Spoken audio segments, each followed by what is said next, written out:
Hi everyone, Matt Watson here from Carwow. I've come to Mercedes-Benz Centre of Excellence in Stuttgart. It's a place where posh people come to specify and collect their AMGs and Mercedes Maybachs. And I've actually come to check this out. It's the new Mercedes Maybach GLS600, the first ever Maybach SUV. Starts from £150,000, so this one with options is £250,000. And in this video I'm going to explain to you why it costs that much. Buying a new car? Then head to Carwow and my team will help you find your next car at a fair price. Carwow, your one-stop car buying comparison site. Let's start off by talking about the design, because there's a key feature on this car which has never been on any other SUV from Mercedes ever since the ML was launched in 1997, and it's this. Look, you've got the three-pointed star emblem on the bonnet. Also, it's got a unique Maybach grille with these chrome slats here which taper in, which is unique to Maybach. There's some more chrome here as well. It is all plasticky, but I guess it has to be, because if it was metal and you hit someone, it would basically mince them. Here at the side you've got even more chrome, so down here on the sills, the door handles, around the windows. Now as standard you get 22-inch alloy wheels, though these are the upgraded 23s which are chrome, and these blades mimic those in the grille. Another thing that you have with this car is air suspension that automatically lowers when you go to get in it. It makes it easier to climb aboard. As does this. Look, when you open the door, the running boards pop out, so you don't even have to step up to get in. Look, you can just walk in. It's dead simple. Then when you close the door to drive off, they will just retract. Here we are. Goodbye, running boards. That's a really cool feature, and it's standard. Tell you what's not standard though, this two-tone paint scheme. Do you want to know how much that costs? £17,000. Though the finish is absolutely gorgeous, and there's this neat pinstripe which goes all the way around the car. At the back, you got this, the Maybach badge. That looks nice. Here at the back there's even more chrome. You've got your Maybach badge, your GLS600, and a classic Maybach feature which is the blade across the exhaust pipe there. Though I say exhaust pipe, this is fake surround. The actual exhaust pipe is deeper in there. Classic Mercedes. Here on the inside, it's as though Mercedes has given a GLS to an interior designer for a boutique hotel, because it does feel like an exclusive experience in here. So you've got fine nappa leather and it's extended, so you get it on the doors and on the dash, though this has the upgraded, super lovely, super extended white nappa leather, which is even extended up here on the roof lining, and I shouldn't rub it because I'll get it all grubby with my dirty hands. Yeah, it costs £13,000 as well, so I want to do that. As standard, you do get a Maybach steering wheel, which looks lovely. And I do like the fact that it's got wood on it. Normally, I don't like wood on a steering wheel, but it works in here. See what also works? This wood across the dash. That is designed to mimic the kind of wood that you find in high-end yachts, because people who are going to buy this car probably have a high-end yacht. If you don't like the gloss effect, you can have it with open pore wood instead. Under here, you've got your cup holders, and you can either cool your Coke. No, not that Coke, I mean Coca-Cola, or heat up your coffee. Just on here you've got the Maybach logo, and that's where you just rest your wrist when you're using the touchpad for the infotainment system. You've got metal pedals there with the Maybach logo on them, lovely. Also down here you've got thick carpets. Now you're going to need that if you're going up against things like the Bentley Bentayga or the Rolls-Royce Cullinan. Also just down there you've got your Maybach branded kick plates. Lovely. There is only one thing though that I'm not so keen on, it's this, look.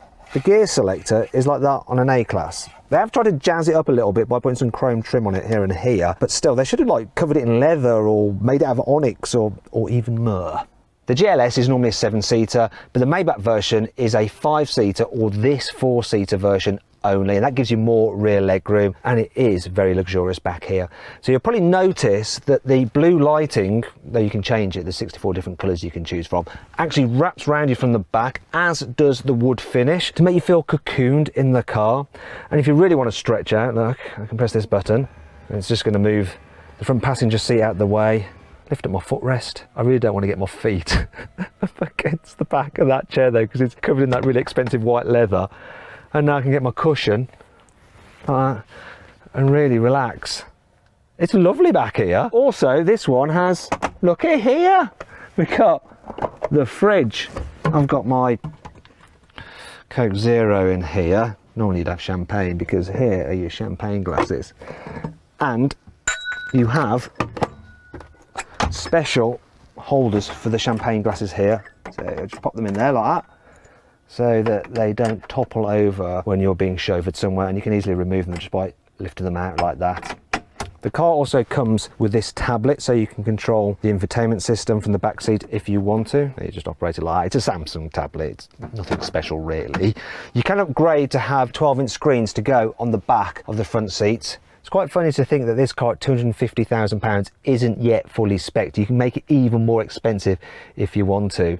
You can't make it more expensive by fitting chilled or heated and massage seats though, because that all comes as standard, thank goodness. As you'd expect, the Maybach GLS has an electrically operated tailgate. It also has an electrically deployable tow bar hitch so that you can tow your racehorse in its horse box behind you, or maybe your yacht. Oh, hello, sailor.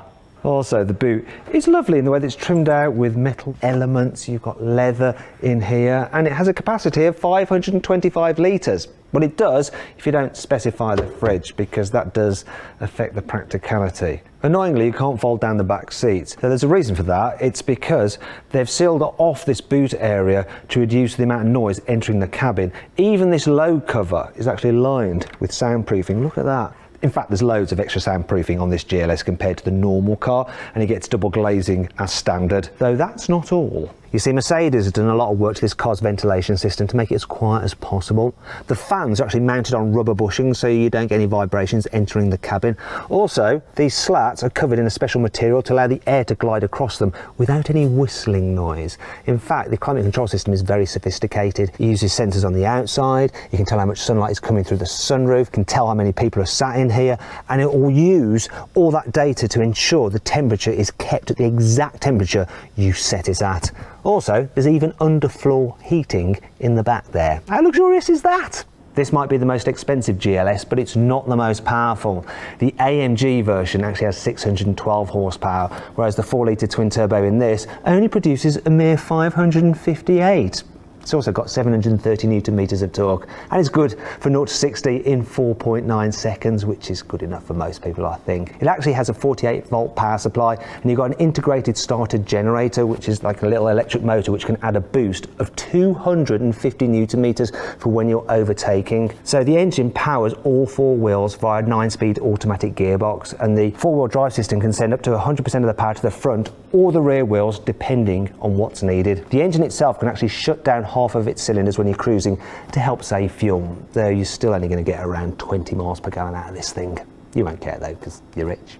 If you like your tunes, you're going to like this car, because as standard it gets a high-end Burmester sound system, though you can pay an extra £4,000 to upgrade to the 3D surround setup, which has 27 separate speakers, 24 different amplification channels and 1600 watts of power. It even has a special VIP seating setting, so you can focus the sound to whichever seat your VIP is sat in. Comfort is the name of the game with this car. That's why it gets air suspension as standard. Also in the Drive Select you have a specific Maybach mode. What that does is set the car up so it's even more relaxing, so it'll pull away from a standstill in second gear. It'll smooth out the gear changes, make acceleration even more gentle, and it actually focuses all the suspension to maximise comfort in the back rather than the front. You can also get the car with Mercedes E-Active body control, and that uses a camera which looks at the road ahead, and if it spots a bump it can raise or lower the wheels by using the hydraulic fluid in the dampers, so it sort of just walks over them and you don't feel the bumps at all. You can also make it do a weird dance when it's stationary. Here's an example of what that looks like.